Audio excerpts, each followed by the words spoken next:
भाई जिंदगी में तुझे जो काम पसंद है वही करना चाहिए। कोई घर के प्रेशर में काम कर रहा है, कोई कंपैरिजन में काम कर रहा है, या फिर जिसको जो काम मिल रहा है वो कर रहा है।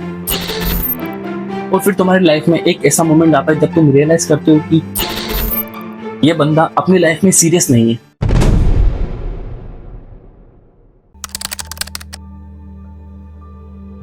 तुमने नोटिस किया होगा जब भी तुमसे कोई बोलता है कि भाई जिंदगी में तुझे जो काम पसंद है वही करना चाहिए, तो हम 2 मिनट के लिए शांत होते हैं और फिर सोचते हैं और फिर 2 आंसर निकल के आते हैं। पहला, हाँ मेरा भी कोई पैशन तो होगा बट मैं बाद में ढूंढ लूंगा। और दूसरा आंसर होता है मेरा कुछ पैशन तो है बट सैलरी का क्या। क्यों? क्योंकि डू व्हाट यू लव सुनने में जितना आसान लगता है उतना सिंपल है नहीं। अगर हर इंसान अपनी मनचाही चीज कर लेता तो फिर संसार में कुछ रास्ता नहीं। और अगर ये बात सुनकर तुम्हारे दिमाग के थोड़े तार हिल गए तो इस वीडियो के एंड तक जरूर बन के रखना, क्योंकि मैं कुछ ऐसी चीजें बताने वाला हूँ जो तुम्हारे काम आ सकती है या फिर कुछ वैल्यू ऐड कर सकती है। मैं एक कहानी सुनाता हूँ तुम लोग को जिसकी मदद से तुम्हें एक रफ आइडिया मिल जाएगा।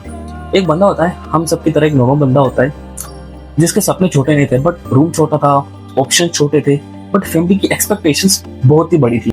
उसे म्यूजिक पसंद था बट उसके दोस्त बोलते थे कि ये बंदा अपनी लाइफ में सीरियस नहीं है। उसे ड्राइंग पसंद थी बट घर वालों ने बोला कि आर्टिस्ट बनकर क्या करेगा, अचार बेचेगा क्या, इंजीनियरिंग कर ले।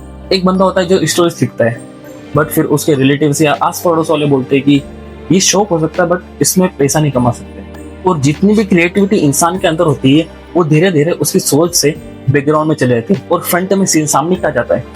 जो भी मिल रहा है काम उसे पकड़ो और चुपचाप करने लगो, और वहीं पर आपकी क्रिएटिविटी नीचे दबने लग जाती है। और ये सब सिर्फ उस एक बंदे की स्टोरी नहीं है, ये पूरे इंडिया के 70% इंडियन यूथ की स्टोरी है। वो करना कुछ और चाहता है, कर और कुछ रहे, और उसने कुछ और ही बनना था। कोई घर के प्रेशर में काम कर रहा है, कोई कंपैरिजन में काम कर रहा है, या फिर जिसको जो काम मिल रहा है वो कर रहा है। कोई लोग तो वो है जो सिर्फ काम इसलिए कर रहे हैं क्योंकि सब लोग वही काम कर रहे हैं। और सबसे डेंजरस कैटेगरी इसमें वो होती है जो लोग टाइम पास मोड में होता है। उन लोगों को जीरो क्लैरिटी होती है कि अपनी लाइफ में करना क्या है, और बस जो लोग आधे से ज्यादा जनता कर रही है उसी लाइन में वो भी घुस जाते। चल एक सच्ची बात बताता हूँ, आज की यूथ को डू व्हाट यू लव का मतलब पता नहीं है, बट उन्हें यह भी पता नहीं है कि उन्हें करना क्या है। लाइक उन्हें पसंद क्या है। हमें रील्स देखना पसंद है, हमें मीम्स देखना पसंद है, हमें डोपामिन रिलीज करना पसंद है, बट ये सब एक पैशन नहीं हो सकता। पैशन वो होता है जिसमें थोड़ी तकलीफ मिले, थोड़ा दर्द मिले, थोड़ा पेशेंस लगे, और फिर भी एक बार मन बोले कि एक बार वो ट्राई करके देखते हैं कुछ हो जाए तो। और आज की यूथ का स्ट्रगल वो होता है जहाँ पर वो अस्मिता से पहले डोपामिन ढूंढ लेते हैं और वहां से इजी स्केप करके निकल जाते हैं। किसी को होमवर्क मिला या फिर किसी को कुछ ज्यादा फाइल्स का काम मिला या फिर कुछ और काम मिला तो वो गेमिंग में लग जाते हैं। अगर किसी को स्ट्रेस हो रहा हो तो वो स्पोर्टिंग में लग जाते हैं, और अगर किसी को अकेला फील हो रहा हो तो वो रील्स देखने लगते हैं, और अगर किसी को फ्यूचर की टेंशन हो रही हो तो वो नेटफ्लिक्स खोल के बैठ जाते हैं। ये पूरा एकदम इजी स्केप है। ये एस्केप तुम्हें कभी भी ग्रो नहीं करता है, ये तुम्हारा टाइम धीरे धीरे खा जाता है। आज की यूथ का सबसे बड़ा स्ट्रगल है they don't chase what they love, they chase what feels easy.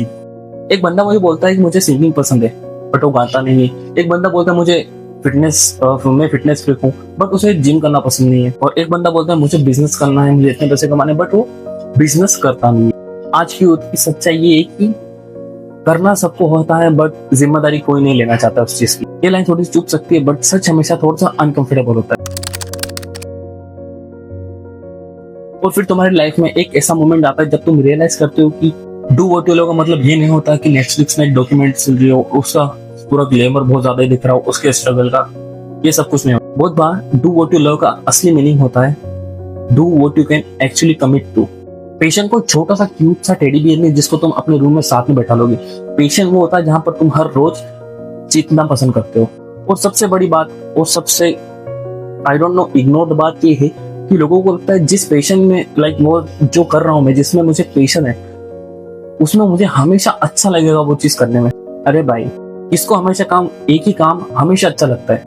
Sakir Khan अगर कुछ लिखता है तो उसे लिखना पसंद नहीं होता है, कभी कभी वो भी बोर होता है। अगर विराट कोहली प्रैक्टिस करता है तो उसे भी प्रैक्टिस करने में कभी ना कभी तो 1% तो आलस आता होगा, बट वो करता है क्योंकि उसे पता है ये करने के बाद उसे वो एक फील आएगी।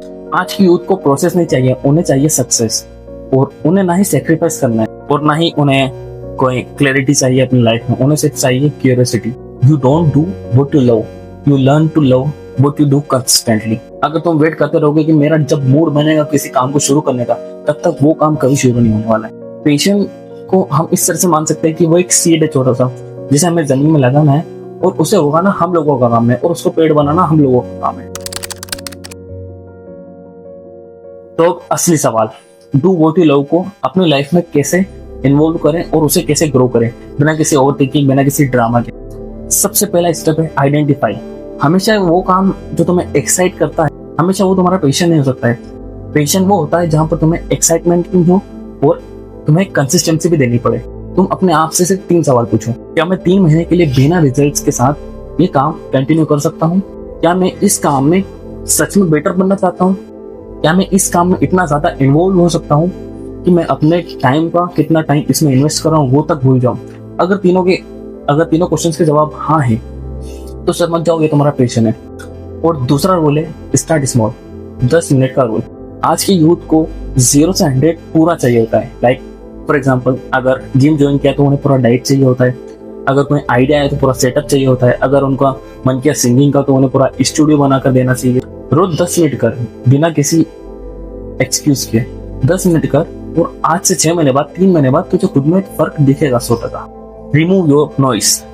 तुम्हारा सबसे बड़ा डोपामिन लेवल कहाँ से आता है? उस चीज से नहीं, बट सबसे बड़ा डोपामिन लेवल आता है तुम्हारा स्क्रोलिंग से। आज का सबसे बड़ा दुश्मन है यूथ का, और हर किसी का डोपामिन रिलीज सिर्फ स्क्रोलिंग की वजह से हो रहा है। तो इसका सिंपल सा रूल है, पहले अपने काम करो फिर फोन को रख। 4th रूल है मोनेटाइज स्लोली। आजकल हर किसी को पैसा बहुत जल्दी चाहिए होता है, बट वो प्रेशर में आके कुछ भी उल्टा सीधा करने लगते हैं और फिर वहां से पैसा आने लगता है, डूब जाता है, ये होता है वो होता है। इसलिए स्लो एंड स्टेडी। और 5th आता है, 5th point, passion side hustle बनेगा या फिर करियर। सी, हर पसंद वाला काम तुम्हारा करियर नहीं बन सकता है, बट हर पसंद वाला काम तुम्हारा साइड हसल जरूर बन सकता है। And the 6th and last point is stick to it. आखिर में पैशन का असली टेस्ट ये होता है, क्या तुम उसके साथ जिंदगी भर तक या फिर 6 महीने 3 महीने तक अटैच रह सकते हो? यहाँ पर तुम्हें बिना मोटिवेशन के कंसिस्टेंटली टिक कर रहना पड़ता है। तो अब इस वीडियो के एंड में मैं तुम्हें एक छोटी सी बात बोलकर जाता हूँ। तो सोच क्या होगा अगर सिर्फ तू कल सुबह उठकर एक छोटा सा काम करने लगे। वो काम जिससे तू पसंद करता है, वो काम जिसमें तू बेटर बनना चाहता है, वो काम जो तुझे अगले 3 से 6 महीने में वर्जन 2.0 बना देगा। और सबसे बड़ी बात, वो काम तू कितने दिन तक कर पाता है? 1 दिन, 2 दिन, 1 हफ्ता, 2 हफ्ता, 3 हफ्ता। और शायद यही वो काम बन जाए तेरी लाइफ का, जो तेरी लाइफ को इस लेवल से इस लेवल तक इजीली ला सके। बस मेरा एक सवाल तुझसे है कि अगर एक काम को तू पकड़ कर रखे और अगले 1 साल तक करके रखेगा, तो 1 साल में तू कौन सा इंसान बन जाएगा, कौन सा वर्जन बन जाएगा और कितना डेवलप हो जाएगा खुद के अंदर से। और क्या पता वही वर्जन तेरा असली वर्जन हो। So thank you for watching this video and शुक्रिया।